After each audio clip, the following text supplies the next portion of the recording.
Welcome all video The code, welcome all video gaming geeks and moviegoers to the Fandom Brigade podcast. I'm Logan. And I'm Jordan. This is episode 1, our very first episode of this podcast. Very first one. Very. The fanfare. Number one. Number one. Today we're going to be talking about Quantum Break for Yay. Xbox One, and That we Batman don't have. vs Superman that just came out Is it a still couple in weeks theaters? ago. Yeah, I don't know if it's still in theaters, but we talk about it because it came out not too long ago. Something crazy happened in my week this week. What happened, Logan? I don't know. No, I was getting excited too. Come on now. Sorry. We'll edit that out. No, it's okay. You know what? You realize we can have fun too, right? True, but you know Yeah. what's really been... This is really what happened. What I've been scared. What really happened? Well, are you scared? Exams are scary. I will tell you what. They hurt my brain. I can't take it anymore. See, you can't. I'm dropping out of college. I can't do it. Aww. Astronomy. You think you can do astronomy? No. Exactly. No, I can't. I can never. I can't do any science. That just doesn't suit me. I have math class, astronomy class, and a business law class. Business law to me is easy. Oh, really? I would find that so boring. Oh, it's easy. I'm actually really glad I don't have to deal with exams right now, currently. Business comes to me easy, so. But math for me right now is kind of easy. But really? I'm sure good for as I go up the ranks, that math will get very much harder. So, not looking forward to that. What math class are you in right now? Like basic math. Not very good. Oh, yes, so that's not bad. But I've heard that trigonometry is hell and a half. Yeah, that's not bad. Yeah, so I guess my week, really nothing ever really happens here. So I just go see movies. That's about it. I saw Hardcore Henry, and I just saw the Huntsman, Winter's War. Never heard of it. You haven't? You've never seen Snow White and the Huntsman? Oh, I've seen Snow White, but it's the sequel. Oh, okay. Yeah. Well, no, it's kind of a prequel. It's confusing. No. Okay. So interesting. So interesting. To get in, let's get into this Quantum Break thing. Well, all right then. Yeah, so that's the video game we're talking about, and also we just want to let you know. Yeah, we forgot to give our warnings. That is true. That's right. Okay, so there are gonna be some cuss words being said. I think we've already actually said a few. So because we are adults, so we cuss. It just happens. I'm sorry. It'll be explicit. Very explicit. Explicit. And also, this is going to probably contain spoilers for Batman vs Superman and Quantum Break as well. So if you haven't seen or played one of them, just be aware. All right, I want to get down to how this game is related to Alan Wake. How they've put Easter eggs into the game. I mean, Easter eggs. What? Yeah. I think it was during Easter. That's why they did Easter eggs. Well, actually, really, I don't know why. I actually don't know where that name came from, but Easter egg is literally like just for any kind of thing, any reference to a game that's in a game. Okay. Reference to another game in a game, yeah. I would love to learn where that term came from. I will tell you now, there is a secret surprise if you find that egg. There are two that I've seen so far. Two Easter eggs for Alan Wake. Do you know how many eggs there are in that game? No, I've only seen 2 because I'm only in Act 3 of the gameplay, but you've seen the whole thing, though. Brad couldn't find any. Really? Oh, at least Jacksepticeye's found at least 2 so far. But he doesn't like to read stuff, so... What I really like about this game is that it's in a TV show format, which you're seeing in games now. Well, especially Remedy, though. That's what they like to do. I think because Alan Wake was that way. It was a TV show. It was. And this one is a TV show also, but in the game it's broken up into acts, not episodes, right? Right. But although they made the live action, though. True. Which is a really cool aspect of this game because what choices you make in the game can impact the live show, and I think that's so cool. That's something different. I've never seen that for a video game before. So I'm like, Remedy really went all out with this game. Mm-hmm. awesome. You can tell they work. You can tell they put their hard work into it. That and Alan Wake. Yeah. Yeah, this game comes with a lot of hard work. You could tell. Oh my gosh. I mean, tons and tons of time to work on this game. Attention to detail. I don't know if I could do it. Yeah, making games is very difficult. I have heard. That's why you go to gaming school, art school. Gaming school. That'd be great if that was a school. I'd go. Yeah, me too. Actually, think about it. Or I would go to a film school. It does exist. I would go there. The graphics in the game really blown my mind. How games are starting to get more, up there, more precise. Oh my gosh! More... No kidding. It's crazy. The games nowadays. If you look at games back then and I want to see even more so even late 90s, early 2000s.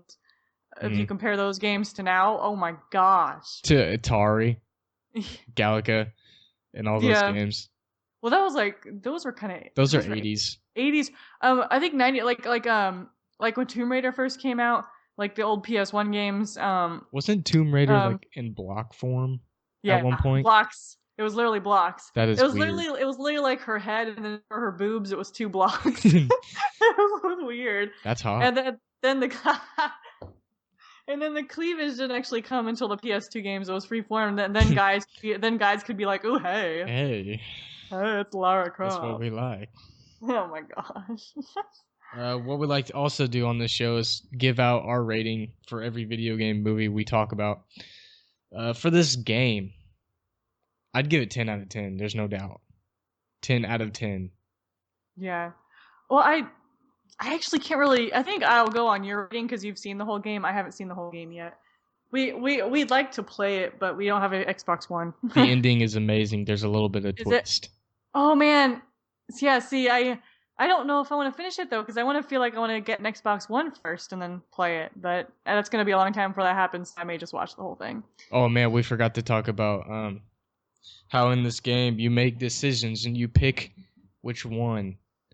And whichever one you pick afterwards, it gives you the percentage of community and the percentage of friends on your gamer tag or on your system.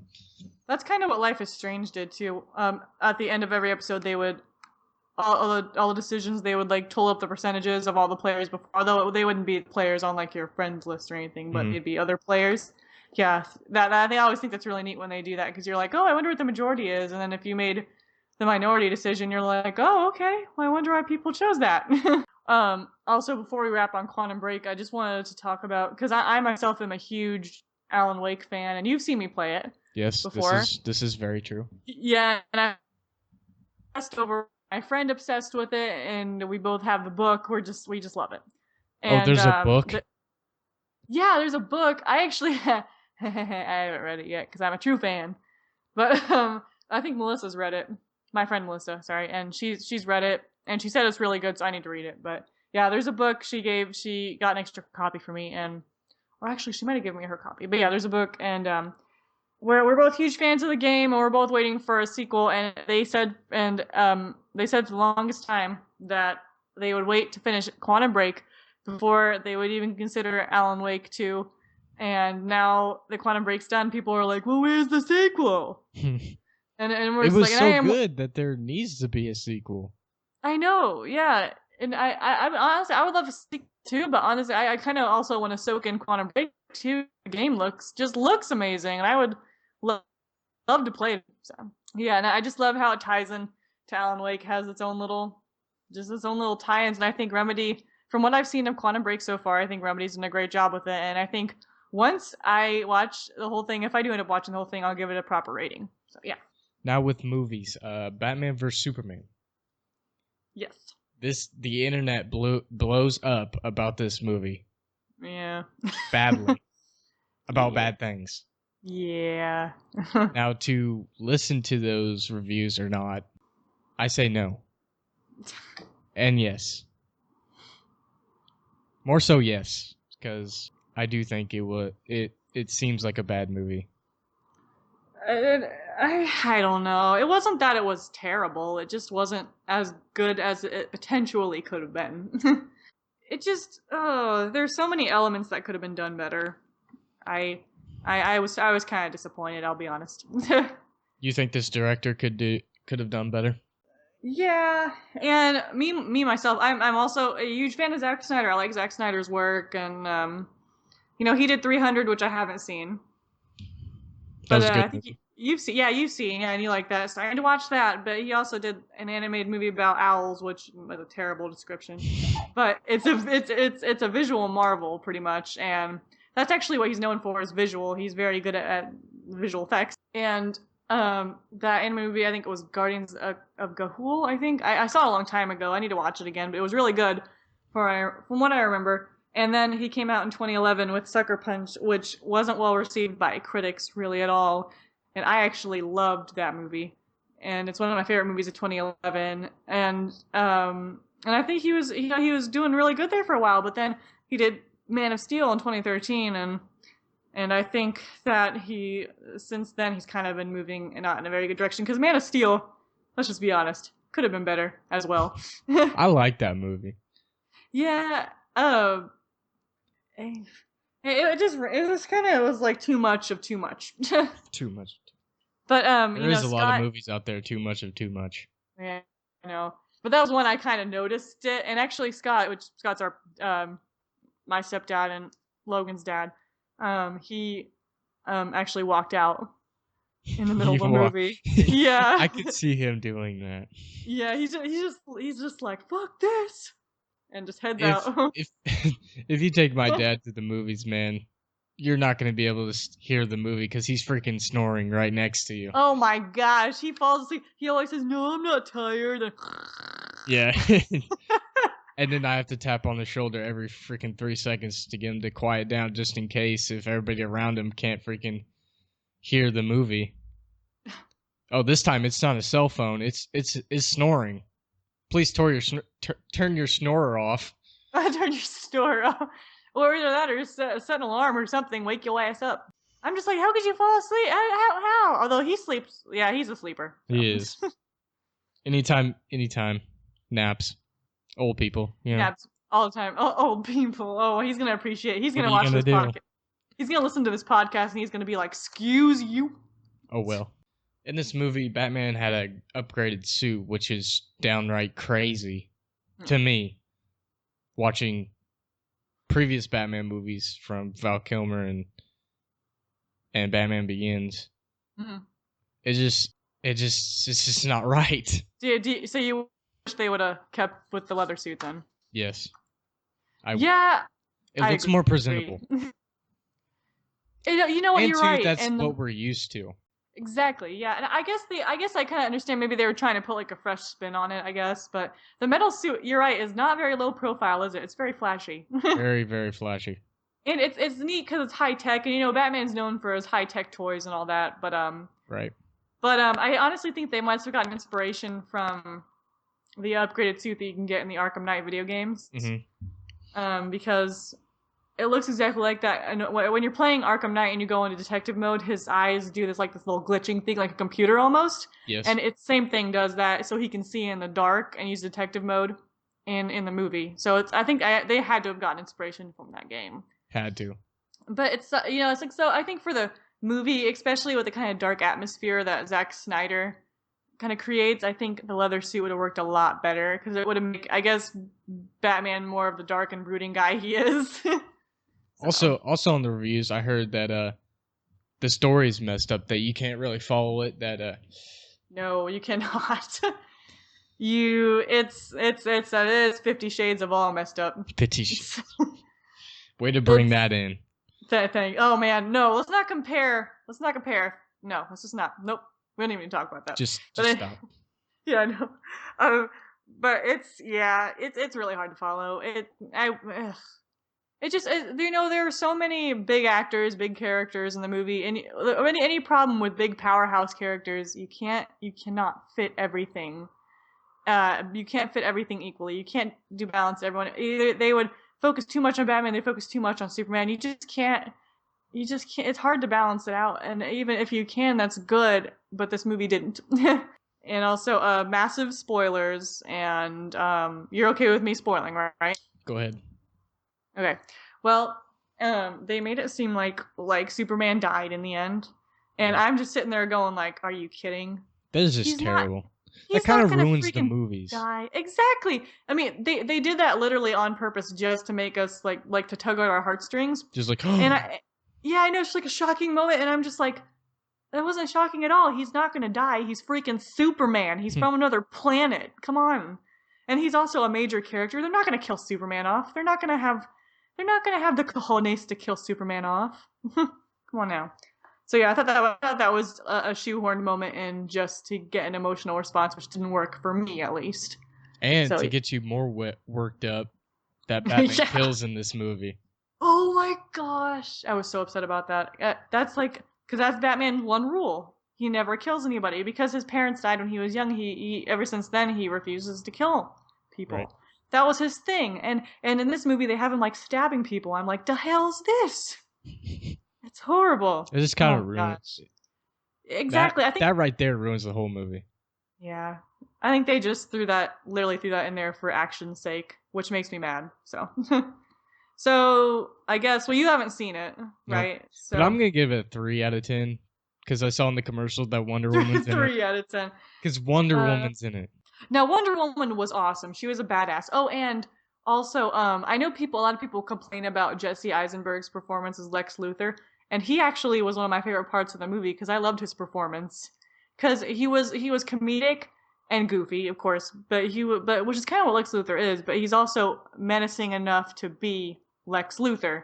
So I think he balanced it really well, and I think Jesse Eisenberg did a good job. And actually, I still don't know enough about Gal Gadot to really judge her performance. But whenever Wonder Woman came in, though, I got pretty excited because she looked like a badass in the movie. I will say that. So I was like, yes, Wonder Woman, woohoo! So, what's your rating on this movie?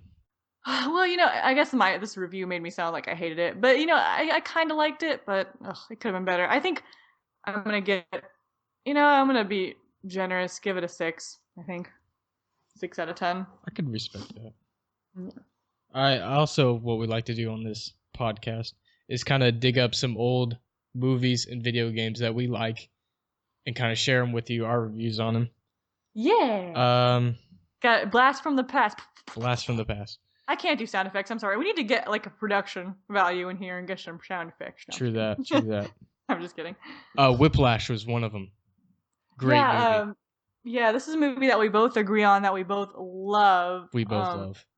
So good, and it came out in 2014. It what's 2014? Yeah, sometimes I get in movies. Yeah, 2014, and it's so good. If you haven't seen it, we highly recommend it. Go see it. Highly. So good. And I don't know. What'd you like about it? You think? Just the overall story. I know. It's kind of like an overachiever character going into something that's ideal and just, I don't know, not really backing down, but yeah, getting uncomfortable and overcoming it. Yeah, exactly. The story's incredible. It's funny because a kind of story's been done like that before. Obviously although actually no, not maybe in a different setting. I was thinking about the competitive music school, but that's not really what the movie's about, I guess. But I guess the whole actually the teacher taking a dictator position really hasn't been done that often, I don't think. But in this movie, man, J.K. Simmons was freaking menacing in it. He was very scary. Oh man, and he's actually such a nice guy in real life, so I'm like, wow, man, you're a good actor. Good job. You know him from the Spider-Man movies. Yeah, I know them. J. Jonah Jameson. J. Jonah Jameson. He won an Oscar. He did. Yeah, which I think is so cool. And I actually saw the Oscars that year before I saw the movie, and so I didn't know how to judge his performance. I knew he was a good actor, but I didn't see the movie. But then once I saw the movie, I'm like, he totally deserved it. It was well deserving. Oh my gosh, he was so good. Tell us a little bit about the Asperger's theory that people have about this movie, that the main character had. Maybe. Well, I don't know if it was necessarily confirmed, but a lot of people theorize that the main character, Miles Teller's character, had Asperger's because of some of the way he would react to stuff, and kind of the fact that he could concentrate really easily on something, and that he seemed confused through a lot of the movie. That he didn't seem to emotionally be able to comprehend other people's feelings until and then he was kind of he didn't seem like he really wanted to get close to anybody. So a lot of people think that maybe his reserved attitude was possibly because he had Asperger's, but like I said, it wasn't confirmed in the movie, so obviously you never know. But you can I also always thought that gave it away was the scene of the car crash. Kind of gave it away. Yeah, where he just got out and didn't even care. He just wanted to get to the because it's that focus. Right. It's like he was so. I don't even think he was scared of disappointing him. I think he just wanted it so bad. He was just like, I don't even care that I'm basically bleeding from the head right now. I want to get in there and I want to. I don't even care if I have a broken leg. I'm still going. Yeah. That's crazy. That was a crazy scene. I love that scene though. Oh man, that was a really compelling scene. What would your rating be on this movie? Oh, this movie. Oh my gosh, I would say, because also it had one of like the best endings of all time too. I love the ending of it. Oh my gosh. The ending is pretty great. Oh man, I would probably go with I'm gonna do like the decimal, so I'm gonna go 9.3. I loved it. 9.3. Yeah, which is really high, I know, but I loved it so much. I am going with a 9 on this 9? movie. Oh my gosh. When we get really excited about a movie, we're just like, oh man. Oh man. Just hanging on the edge of the seat, just like, oh, it's coming. Oh, it's coming. It's coming. What also we dug up was Batman Begins on PS2. Yeah, which is what we talked about in our episode 0. We talked about Batman Begins a little bit. We did. And that was one of our most favorites playing when we had a PS2. We used to play that all the time. Mm-hmm. All the time. I mean, that was the only one out there. Mhm. I think it was the first Batman game, wasn't it? I'm pretty sure. Yeah, I think so. At least it was like the first one, because it was based off the Batman Begins movie. And I think that it was a very faithful game to the movie, because it followed the basic pattern, but it also incorporated its own little things in there, which is really cool. I always loved, well, this is one of the games I actually loved the stealth aspect of, and just how I just love like the exploration too. It's just great, and I thought it was really good. It was, like I said, one of my favorite PS2 games. So, well, what do you like about it? Well, yeah. I thought the Rocksteady games was kind of dragging a little bit, because the Batman Begins one had the Batmobile, of course. This was before Arkham Knight came out.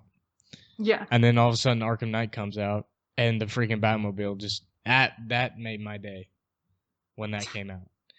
I love the Batmobile, driving that thing. Well, you could drive it in the first two as well. And you drove it in Batman Begins. Yeah, that's what I'm saying. But in the other Rocksteady games, you couldn't. Before Arkham Knight. Arkham City, you could, right? I don't think so. Oh wow. Okay, I need to play those again. But yeah, no, I know what you mean. The Batmobile, they really had an epic introduction to that in Arkham Knight, and also in Batman Begins too, which I thought Batmobile was so cool. And Batman Begins, I always loved driving that thing, even though I sucked at it. That is true. I thought it was weird that there's no Joker in the Batman Begins. Well, that like I said, it's based off the first movie, and the first movie didn't have the Joker in it. Yeah. Yep. You're going against Ra's al Ghul in that one, which was Liam Neeson's character. Uh-huh. Yeah, the Joker didn't show up until The Dark Knight, but I don't think there was ever a video game made about The Dark Knight. Then I think that's when the Rocksteady games started coming out. Well, the Rocksteady games started out in 2011. Any Rocksteady games are amazing. No, 2009. I'm sorry. Yeah, so I guess the Rocksteady games kind of took place of the Dark Knight game, the potential Dark Knight game. The Batman games, the gameplay is so smooth. The fighting is so smooth. Oh man, it's amazing. Like, obviously, if you were to compare Batman Begins and the Rocksteady Batman games, there's no question, Rocksteady. There's no question. It's just like it's just so different, and just in both tone and graphic. Obviously, because Batman Begins is on PS2, but yeah. Right. And the Rocksteady games has an advantage over the Batman Begins, because it shows you every villain and kind of their backstory. I love that aspect. And they actually give him justice, I think. I always love that they actually include Poison Ivy in those games. She's my favorite villain, and I don't think they give her enough credit in the movies. Any credit, really. So what rating would you give Batman Begins, you think? The PS2 game. I give this 7, because now that I know that there's more better ones than that one, so I'd give it a 7. Since I grew up playing it, and I literally would play it, and then I'd play it again once I was finished, over and over and over again, I would probably give it an 8, I think. I loved it. I always loved it. I grew up with it. So. That is true. You would play that a lot. Mm-hmm. All the time. All right, Jordan Kraft, are you ready for trivia? Yes, I am ready. So yeah, we're doing some trivia. I guess we're gonna start including little stuff at the end, maybe like trivia or something. Some kind of game. Question. Yeah, something. Try to spice up this podcast. Okay, spice it up. Spice it. All right, you ready? Yeah. Over 75 million copies have been sold from 1986 until the present. The land is called Hyrule, and the main objective is to save the princess and kingdom while destroying evil. Whenever Save the Princess comes up, I always think of Mario. I know. It's not Mario. Although if people actually listen to this, I bet they're gonna cyber punch me for thinking Hyrule is Mario. They might. Yeah, they're gonna be like, "What? Are you kidding? Are you kidding? Are you stupid?" What other I just got cyber punched and it hurt. Logan, it hurt. Take a guess. Man, other princess games. Oh, Zelda. Right? Yes, The Legend of Zelda. Oh, yes. I haven't played those in forever. Oh my gosh. I have actually never played them. They're a lot of fun. I think I actually own Wind Waker. You need to play that on Wii, I believe. Yeah. On Wii. Mm-hmm. They need to start coming out with new bring back old games. That would be so much fun. It'd be cool if they brought back all the older Zelda games and upgraded them so they could be on newer platforms. Kind of like what they did with yeah. Oh my. That'd be amazing. That'd be awesome. Okay, and I have a trivia question for you. You're right? Bring it on. Okay. My horrible, probably very offensive British accent. All right. Yeah, I'm pretty sure Englanders don't like you right now. If they heard this podcast. I'm so sorry. Okay. All right. What movie score is one of the most famous of all time? And it kind of, whenever you hear it, it kind of fills you with nostalgia. You get so excited whenever you hear it. It's one of the most famous of all time. It's not a trilogy now. There's 4 movies now because one just came out last year. Yeah. And it's another thing. It's part of Universal Studios. Oh, Jurassic Park. Oh, yay! Yes. I mean, when you think of Universal Studios right away, you just think of Jurassic Park. Oh man! Why. Which, by the way, you need to go on that ride with me. The River Adventure. No, that ride is scary. You are going on that with me. I've seen it on YouTube. It does not look promising. Will you go? Okay, fine. Will you go on the Mummy with me though? No, I hate that one too. That one's amazing. That's like a big adrenaline rush, man. I don't like adrenaline rushes. Yes, I am that kind of guy. Dude, well, I won't do the upside down adrenaline rushes. Roller coasters scare me. Well, but even in a smaller indoor one, that's a small indoor one. It just goes fast.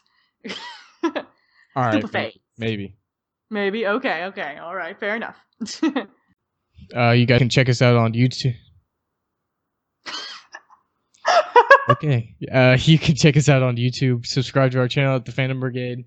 Also on Twitter at the Fan Brigade 2, capital T, capital F, capital B. Yes, I know, do not laugh. Check us out on our website, thefandombrigade.com, without the www. Jeez, we are picky. We're not very. That concludes our show. Sure does. Do you have to say anything, London girl? No, I'm good. Me too. Yeah, you're Logan, right? I'm Logan. And I'm Jordan. And this has been the Fandom Brigade podcast. Yep. Bye.